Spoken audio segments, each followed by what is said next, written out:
is all of a sudden bad.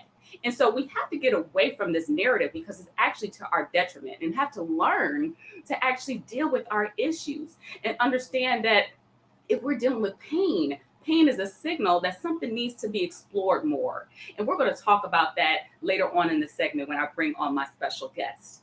But before doing that, one thing I wanted to make sure is that I talked about some resources that are available to you through our ministry, Faith on the Journey. If you have not already, check out our website. We have some new updates going on there, and that's faithonthejourney.org. And there you'll find information on where you can pick up a copy of your book, Breaking the Power of the Mask. And I also recently released a free grief resource guide to help you to just identify resources that are available for anyone who is dealing with grief.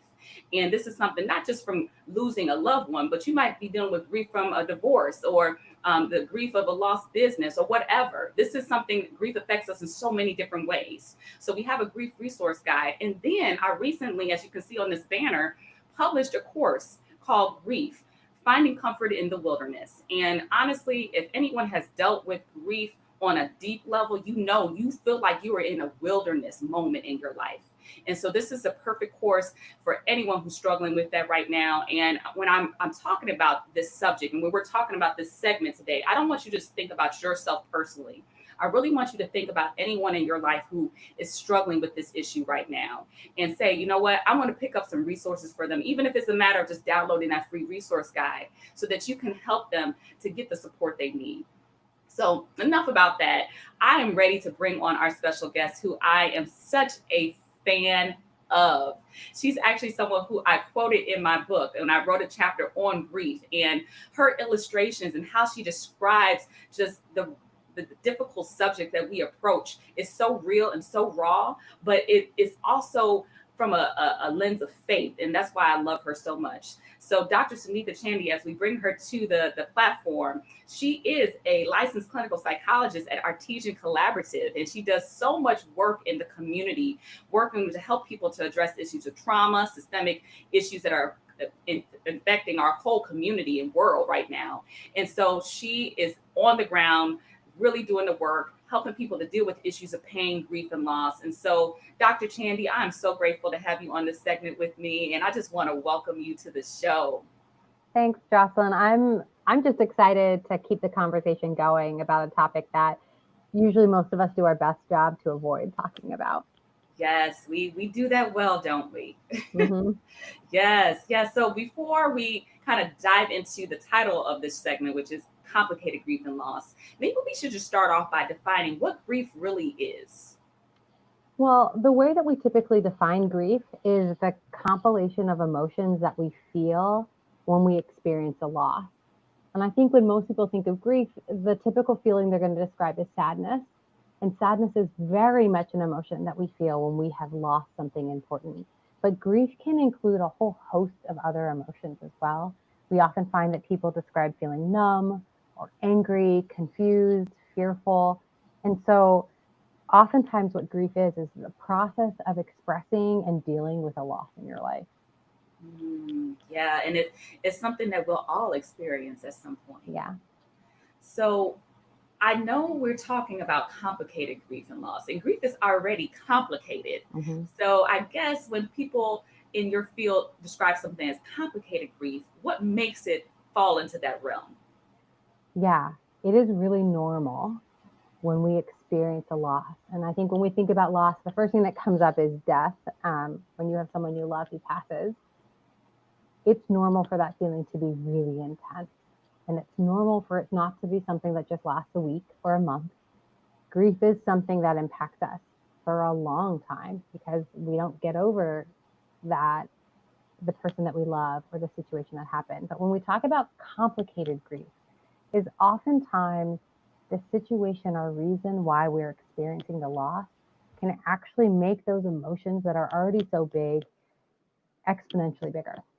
So complicated grief is the idea that the type of loss we experience, either through trauma or the suddenness of a death, the suddenness of a change, that we can't shake it. Usually when we experience grief, we have these big emotions of sadness, but it kind of has these ebbs and flows. And when we think about complicated grief, It's either we get to a point where we feel like we're drowning. The grief doesn't ever change its pace. We are always underneath the surface, or that we feel so shut down from it that we don't feel anything.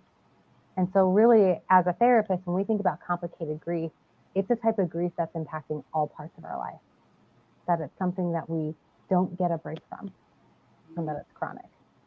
Okay. Okay. So that makes sense to me. And I realize that right now people are probably dealing with some form of complicated grief, especially because we see so much trauma taking place. Mhm. So let's talk a little bit about trauma and how that might uh, increase the intensity of someone's grief experience. Can you speak to that? Yeah. So we use the word trauma a lot in the world. So as a practitioner, when we think about trauma, what we're really talking about is a situation or an event where you believe something's going to happen to you or someone you love that's going to cause bodily harm or death. It is this reaction to an abnormal situation.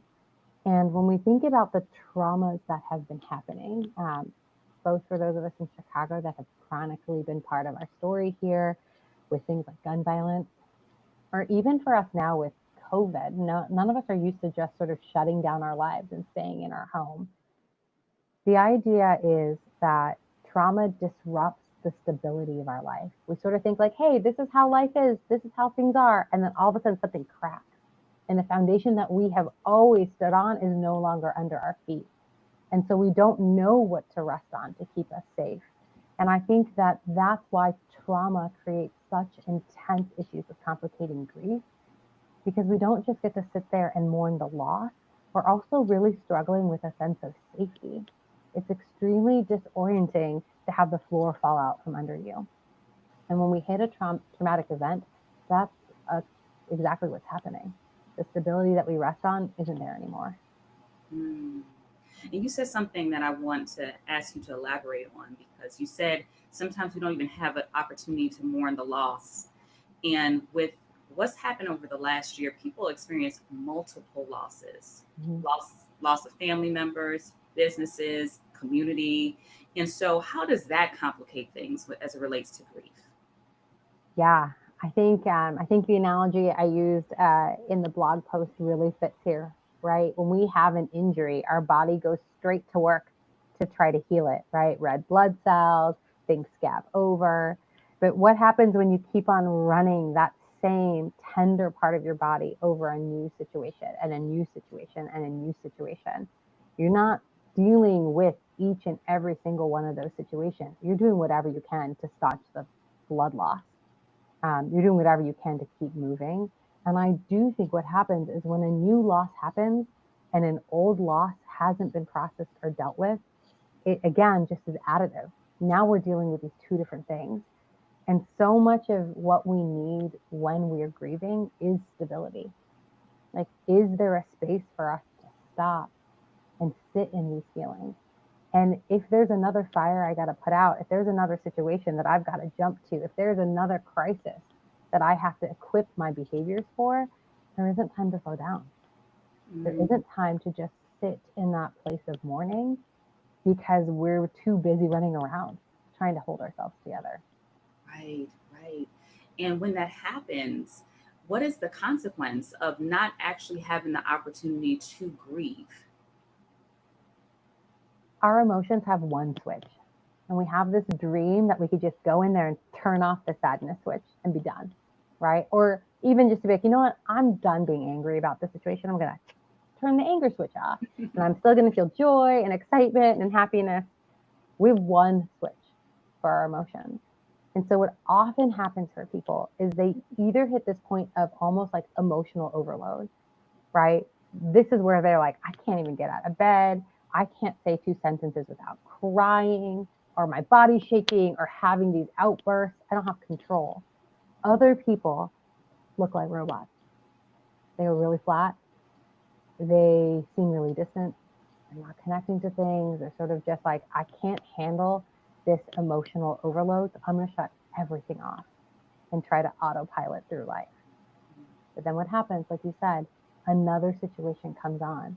And all of a sudden, the switch gets turned back on. We're getting flooded with all those feelings we haven't dealt with. And so we're shutting it down even harder. Wow. Wow. So it's that numbness that many people have become accustomed to. So Mm-hmm. it's like you're alive, but you're dead inside in a sense, in terms of like feeling anything. Yeah. Yeah. Like you Yeah. shut down parts of yourself to keep going, but those parts are so key. And I do think the reason why it's so hard to function when you turn off your feelings is because the only reason why you feel anything is because you care. And Mm, we're desperately trying to not care about things when we actually do, right? And there is this like double-sided piece of like, I don't want to feel pain, but if I stop feeling pain, will I feel love? mm, Right? And I think that's why that autopilot doesn't work. We crave to act on these feelings of love. We crave to feel love.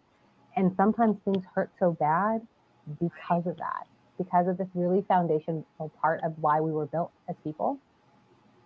And so I don't think anyone wants to be a zombie.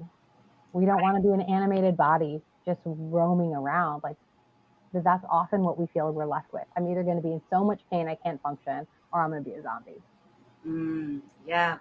Yes. And I appreciate you giving that analogy because grief is the other side of the coin of love, right? Mm-hmm. If we did not love, we wouldn't grieve. If we didn't care, we wouldn't grieve. We grieve over losses that we care about. And Mm-hmm. it's a process that we all need to go through that's healthy and natural, yet we fight it and resist it. And so I know you somewhat answered this, but what happens when we grieve? Why is that so essential to the healing process? I think it's powerful because it names it, right? Because It it was. gives, because we name it. It gives it voice and it gives it space. Um, Anything in the dark is always scarier. When we bring something into the light, we can do something with it. And so there's this idea that the process of mourning, of crying out, of expressing things, it's not just to make us feel really crappy, because that's usually what it is. Like, I don't want to sit here and cry for hours because tomorrow I'll have new tears and I'll be able to cry about the exact same thing. Mm, But crying, mourning, it's putting out this pain, and we're not asking for answers, because if we're honest, there aren't any answers, right? Why do these horrible things happen? Why did this loss happen? Why am I grieving over someone who caused me so much pain, right? Let's talk about complicated grief there, right? That we might love someone who we know was also really damaging to us. There is this power of putting that sadness out there. And I think this is where faith really comes into play, is where really what we're asking for is response and comfort, right? And we in and of ourselves can't make sense of this brokenness and this pain. And I think this is where our faith can really come forward. I think of the book of Job a lot in this. And, you know, it was a bet. That's why this happened to him. I do not want to hear that my pain was a bet that someone made. That would definitely make me angry. But that's sort of the premise we get when we read the book of Job. And mm, his buddies show up, and the best thing that they do is they just sit there with him. right. They just sit with him. But then they start giving him all these ideas like, hey, maybe this happened because you're a crappy person. Or Right. maybe this is happening because someone you know in your life was really crappy. Or you know what? Maybe you actually deserve what's going on. And Job was like, okay, no. I'm really upset. I'm just going to sit here and wait for God. So God shows up, says a whole bunch of big stuff to him. And Job is amazingly humbled.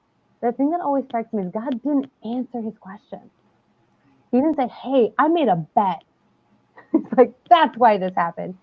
God is like, I'm God and I can do these amazing things. And I'm here talking to you, Mm, someone that I invested in, who is a faithful follower of mine. And I think what Job needed wasn't answers. He needed to be responded to. And I think that's where the power of mourning is for us, is that it allows us to receive a response, right? And sometimes that response comes from us of validating the love we had and the care we had, and helps us shift to acting on that versus acting on our helplessness or on the lack of safety. So that has always been really poignant to me about why I ever help anyone go into these painful places, is that there aren't always answers, but there is so much power in having that response show up. Yes, yes. I appreciate the perspective, and I never really looked at it as a bet. That's just real. But yeah, that's kind of what Mm-hmm. happened in the story if you read it. Yeah. But we can learn a lot from that story of Job in Mm-hmm. terms of the interactions with people around him at that time. And one of the things that many of us can struggle with when we're dealing with grief and loss is the people around us and what they say and how they make us feel. And so I would Mm-hmm. love for you to speak to some things that a person can do to support a friend or family member who's struggling with grief and loss. Yeah. I think oftentimes the things that people say to us that are super invalidating in the midst of our pain have more to do with their struggle with seeing pain, right? Mm-hmm. People who love us and are in relationship with us, they want to fix things for us. They do. No one likes to see someone they care about and be like, I don't know what to say to make this better. And I want to just make it better. And with the clients that I work with and we talk about grief, especially when we're talking about loss, I tell them the first year is going to be really, really hard, right? You're going to be reminded of the person you love. You're going to get hit by a lot of things. The second year is going to be really, really hard because the first year you're going to be used to them not being around. And that's going to make you really, really sad, right? Love doesn't go anywhere.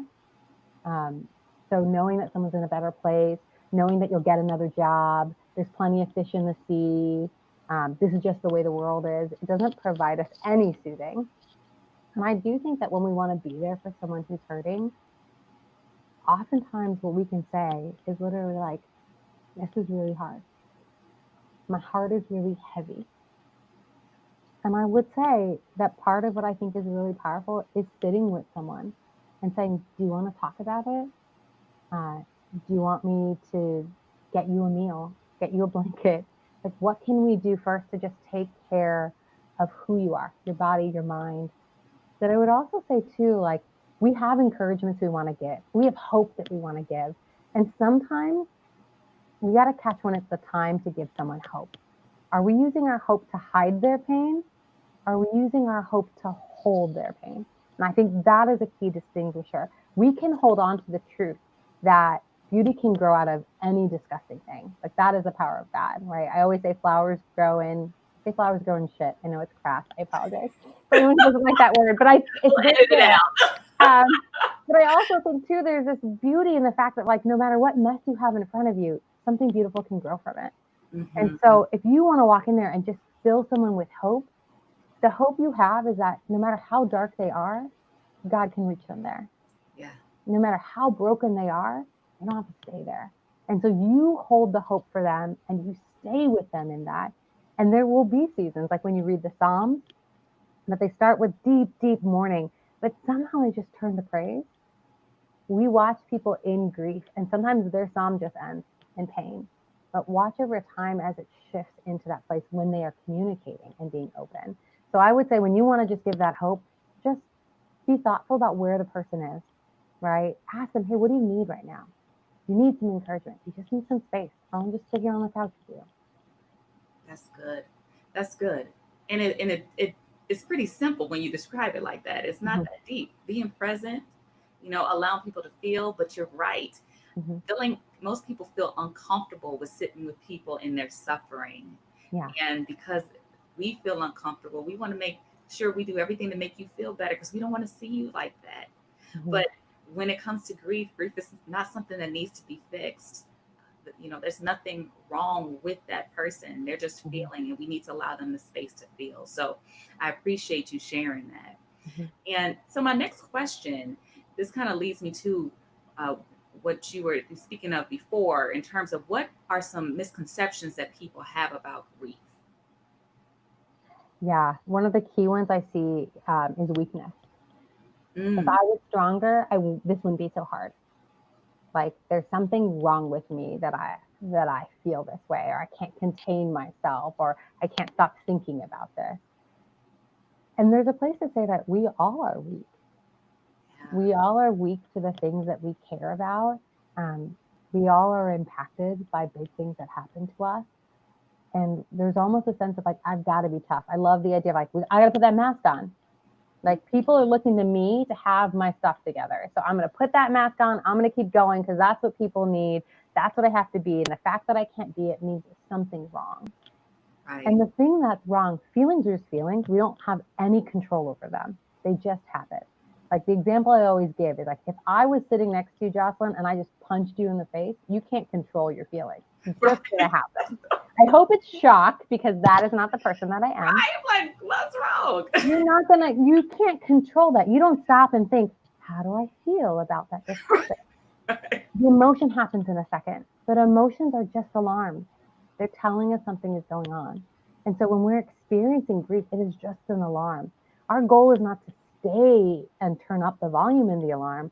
Our goal actually is to respond to it. And grief is always a call to connection. It's always a call to sharing. I think this is why the ceremonies and rituals around grief involve gathering with people. Right. When you think about wakes, when you think about funerals, when you think about traditions related to loss. And so even if your grief is not about a death, I think there is something about how is it calling you towards community where you can be supported. I think too, the idea that grief needs to be done quickly is another misconception, Yeah. right? Like I shouldn't be this upset about this anymore. Mm-hmm. And again, this always strikes me for injustice. It's like, I don't know when I'm going to not be upset about injustice and inequality. I don't think it's the type of thing. It's like, yeah, it's been a few hundred years. I should be over it by now. It's like, Actually, well, over no, that it's, slavery thing. Yeah. Mm-hmm. yeah, it's always going to be painful. Even as we rectify things, even as we move society forward, even as our life continues to grow past traumas, past brokenness, that pain stays there. We want to be reminded like, hey, this was always difficult. This was always bad. And this is what grew out of it. So I do think there's a fact of like, there isn't a timeline on grief. There is something to be said about if you are in that complicated grief and the rest of life stops. The goal isn't to erase the grief, it's to get life going. That I think is going to be the piece that's helpful, is to realize the grief isn't the problem. It's the fact that everything else is solved. And so it's how do you create space for your grief, but say, hey, you know what? I'm going to do some laundry and I can do laundry while feeling sad, right? I can, go shopping. I can do these things even in the midst of these emotions. So we don't have to shut down the grief. We have to just build up the life around it. That's good, Sunitha. And so we actually have a question from someone who's tuning in. It's my sister, Minister Denise Smith, who's checking in. And she's asking, what do you say when you don't know what to say? Is being silent but present okay and giving support? Good question, Denise. Yeah. Well, one of my favorite things to say is, hey, I have no idea what to say right now. I think that is a really fair sentiment. When I have been in seasons of grief, I don't expect someone to come and tell me something to make it go away. Right? When I've lost something, when I'm upset, there isn't, you can talk to my husband about this because it doesn't work. It doesn't make me feel better. I think when we don't know what to say, there is power to just even voicing that to someone we care about. Then I do think it's okay. Like, I'm just going to sit here with you. Like, I'm just going to be here for a while. And there's a place too, like we can ask someone what they need. Like, do you need something? But there's also the fact like we can use our skills of observation and say like, what would I need right now? If I had just gone through this loss, right? That's why people bring casseroles over. That's why Right. you have people checking in on what you need. Like there is this sense of like, we don't have answers. Um, and we want to. I think especially as faith leaders, that there is this expectation that I have this sage word that I will give. And I do think there is the sage word of like, there are no words right now. That we've got our hands and we're just going to be here. Like that for me, like for my heart, I'm like, oh, that speaks volumes. Like that's what people want in that place. Yeah. The power of presence. That's good. And okay, so Darlia has one question for us. What are the benefits of going to therapy when it comes to grief? Yeah. So when you feel stuck in grief and you're not sure what to do, I think sometimes having a therapist there to one, give you a safe place to process. And I would say too, it doesn't always have to be a therapist. I think oftentimes too, when we're experiencing a grief and we don't think we have people in our lives that have space for it, either because they can't tolerate us struggling. And I think a lot of young people are going to have this when they're struggling with something and they want to sit down with their parents or other elders and they can't handle their kids struggling, right? It's triggering. Can we say it's triggering their pain? And the idea that their kids are having the same pain, it sometimes becomes too much. And that's hard when you're like, hey, I'm coming to you with something. But I do think that there are some amazing people out there that are equipped to sit with you. And I think that can be spiritual leaders. I think that can be mentors. I think especially if you're getting stuck, if you're struggling with day-to-day activities, if you're struggling to get yourself moving, I always advise people, shop around when you find a therapist. If you feel cared for, if you feel like they're listening and attentive, you can always ask them for what you need. There's a very specific relationship that gets built with therapists, right? It's our job to serve you. You don't hold any of our feelings. And so that's where the safety is. But it can be beneficial sometimes just to have a space to learn how to cope, especially when life got disrupted. Because sometimes you're building safety so you can grieve. And that might be the process you have to go through first.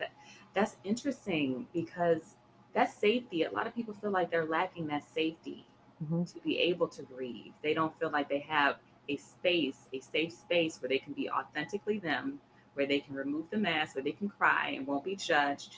Because, like you mentioned earlier, many of us struggle with this whole persona of being strong, having it all together. It's this pressure to maintain that. And so, especially for those of us who are in ministry, who are in leadership, when people see us breaking down, which is natural because we're human, none of us are, above Yeah. that. Mm-hmm. But yet and still, we hold ourselves to this standard that's unrealistic and to our detriment. And so I think it's important, if you're listening to this segment, that we all find spaces where we can just take off that mask, where we can be authentic and real and have people in our lives where we can do what I call the ugly cry in front Yeah. of them, and feel like we won't be judged because we don't have to put on for them.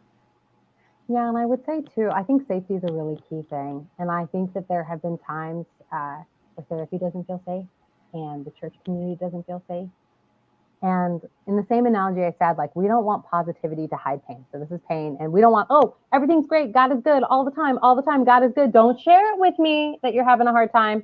I told you it's all good, right? We're trying to cover that up. But our goal is to actually have the hope be this basket that can contain our pain.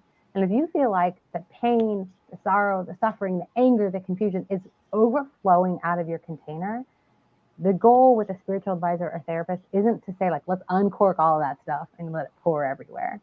The first step is like, let's build that container. Let's look at practices, activities, prayers that you can do to build a container so you can hold what's already there, right? That's often the reason why we avoid our pain, because it feels too overwhelming. It's like, I'm not going to stand there if the tsunami wave is coming. I'm going to stay locked up in this building. And so the idea is like, well, but if I got my water wings on and a giant boat and I know how to surf, bring that wave. I can handle it. And so I do think we want to give this space of like, we want to honor people's pain. We want to honor their vulnerabilities. Like, that's what community is built of. And we forget that there is so much beauty in that. Like, we don't want to share this. We got to be tough. But when we think about the moments we really connected with people, it's because they were real. Like, we saw it on their face. Like, we saw that they got this. And I think we can't diminish that hope feels more potent when it comes through reality. Like, when it's walked through that journey of hardship and they're not scared of it. There's something about us being like, oh, no, no, okay, let's hide it. Let's hide it. Because, like, no, there's space for all of this because we believe the container in our community and our churches is big enough. And when we're struggling, we're hoping someone's holding that part of the container for us so we can be in that space. And when we're doing better, we're out there holding the space for our community. That's good. That's really good. It reminds me of something we were talking about prior to the show starting today about, you know, God being big enough to hold all our pain and us being able to bring it to God. But it's so interesting because we avoid pain even in the church. And that's something that your analogy earlier, just a few moments ago, like, oh, no, too blessed to be stressed. Wait, hold on, no, Lord, glory to God, hallelujah. And yes, like we want to praise God. We know God is good, Mhm. but God is big enough to handle our mess, and we need to be able to bring it to God and start dealing with the pain and Mhm. stop grief shaming people when they talk about the pain that they're dealing with. And so I think that you spoke so eloquently about this in your blog post that you wrote, and we recently published on Faith on the Journey. Check that out if you haven't already. You spoke about pain Mhm. and the dynamics in dealing with pain from a faith perspective. Can you elaborate on that just a little bit more? Yeah, I think we forget what a beautiful legacy of pain we have in the church, in Christian community, right? Like Jesus tells us, like, you will have sorrows in this life. Like he straight up warns us from the beginning. And then he says that I will be with you, right? And so our confidence and our comfort in the pain that we feel is that we have been guaranteed safety when we go to those dark places, right? I think in the blog post, I talk a little bit about why do the wounds stay there? Like, why? Like, he is resurrected, his new body. Like, this is Christ redeemed. This is that picture we all point to, and why we want to show off all the great things that are going on in our life and make us feel really good. Um, because we want to highlight, like, this is who God is. And I think there's such a power of, like, and this is the God who withstood such intense pain and came through it. Like, he didn't just come through it, he created an entire bridge for people to go through it. And I think that is the power of where our pain is, and we've learned to fear it and see it as a sign of our lack of faith, or our lack of working hard enough, or praying hard enough, or being connected enough, or being righteous enough. And really, our pain is often the investment of the depth of God's love, right? As I have grown in my spiritual walk, and as I have grown as a therapist, my capacity to feel pain has increased. And there's something beautiful in that, and realizing, like, oh, like there's space to hold this. I've had a few clients during once COVID hit that I've actually transitioned out of therapy. And the thing that we've realized is that they are experiencing the heaviness. They're not perfect. They're like, yay, pandemic, totally fine. Racial injustice, I got it. It's more of like they are like, this is heavy and I'm really sad and it's hard and I'm doing these things to move forward. I'm following these values. I'm letting this pain inform the depth of my love for something more. And that is powerful. But the hard part is like the pain still hurts, right? When we leave the pain there, we can always slide back into the like, oh, I just don't want to feel that anymore. And we're always left in this place of holding on to the pain, but also holding on to the hope at the exact same time. Like we need both sides. So I don't know if that answered your question, but I No, have tried to go down my own tangents here. no, like you just take storytelling to a whole nother level when it comes to this. I just love taking the journey with you. But I guess one thing that I want you to share with people, because this is something I often ask, what is healing? What does healing Mm. actually look like when it comes to the issue of grief? Yeah, and I think that's a great question, because I don't think healing with grief means erasing, Mm, right? Um, I don't think that you have gotten over grief when you no longer miss something or miss someone. And again, death is often where we think about this. Love doesn't ever die. And so when someone in your life leaves, even if you had a complicated relationship with them, the love you felt for them, the love they felt for you stays there always. And we are constantly grappling with our inability to act on it or show that love, right? And so that grief stays there, and we just have to keep dealing with it. We keep responding to it. We keep recognizing, yeah, I really miss my grandmother. She was really important in my life. And that is always going to hurt. And some days it's going to hurt bigger, and some days it's not. And how do I act on and live out that love? I do think also healing for me involves how are we able to reach out and build, right? The kingdom of God, reach out and build connection and community, right? So it's the idea of what is growing out of it. And so healing sometimes can come quickly, like we just have we have the grace to keep going or to keep fighting or to deal with that disruption. But oftentimes I think healing comes in relationships, and that's having a really painful thing happening in our life and being able to then sit with someone else in that sorrow and be the hands and feet of Christ and hold them there because we know it, right? So I think healing is how we use things that were meant for our destruction towards good and growth.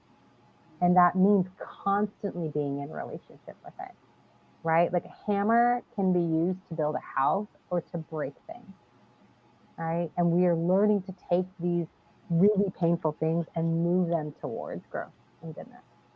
Wow, that's good. That's good. And I feel like that's a message of hope for people. And that's what you really do through your practice. So tell us a little bit more about what you do through your organization.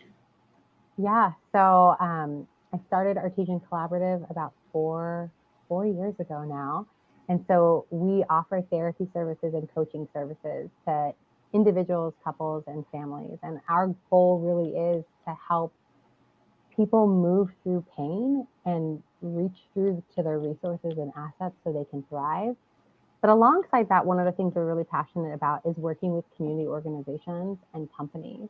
And so there's a few areas of, sounds like pain we specialize in. We're really passionate about helping people deal with trauma and stress. How do you help people and communities function in a healthy and effective way? And I think in light of COVID, we have seen so many churches and so many organizations and companies really disrupted. But another big area that we work in is in diversity, equity, and inclusion. And really passionate about having people embrace the tension that comes with cross-cultural interaction, but also to move through that tension to growth. I think there's so much we can learn about ourselves when we allow ourselves to experience diversity, and sharing those stories is really difficult. And that's the stuff that we love to do. So we work with organizations to help them really get into those deep, heavy conversations that we just want to avoid, but so there can be that growth, that authentic growth, and that authentic safety, which only happens when we can be real. Mm, that's good. That's good. And we're showing you on this bottom banner, share your story series. That sounds great. So tell us a little bit more about that. Yeah. So, in just the upsurgence of all the racial violence that we have been experiencing in our country, we realize there are amazing resources for people to go out there and learn, educate themselves about the history of our country, the history of inequality. What I am really passionate about is getting people in a really personal space of sharing their story and their experience. And what is it like to actually share that with other people and to slow the entire process down? So, in your community, like your church, your workplace, that you're gathering with your team and sharing your stories, Mm, and then pausing and reflecting and responding and asking questions, and then listening and pausing and calling each other out and educating, all for the growth of the team. Because we really see the dynamic change, not just in educating ourselves, which I think is really important, but also really digging deep in the relationships that we have. So that's what we really love about our Share Your Story series, because I love hearing people's stories. I think there's such a richness for me personally in growing and learning from other people, because I just can't experience those things. It's not something I'll have access to. yeah, there's power in someone's story. Yeah. That's how we actually started off with Faith on the Journey, is really Mm-hmm. diving deep into people's stories. And so I think that's great. And I encourage you all to check out their website, and just the great work that you all are doing in the community is so important, so necessary. And so I thank you for being the boots on the ground, if you will, as it comes to these difficult subjects of faith. Mm. And so I guess my last question as we wrap this up is just, how has your faith played a role in you doing this important work and helping people to wrestle with grief and loss? Oh, I feel like there is no way that I could have been doing this work for as long as I have without being grounded in an understanding of the power of God to work in suffering. I think that's why I'm so passionate about talking about pain. When I decided to study psychology, that was a question of like, okay, well, what do I do with this? Like, how do you sustain seeing and hearing all these horrendous stories? And I had to really come up with an idea like, what do I believe about suffering and what does my faith say about it?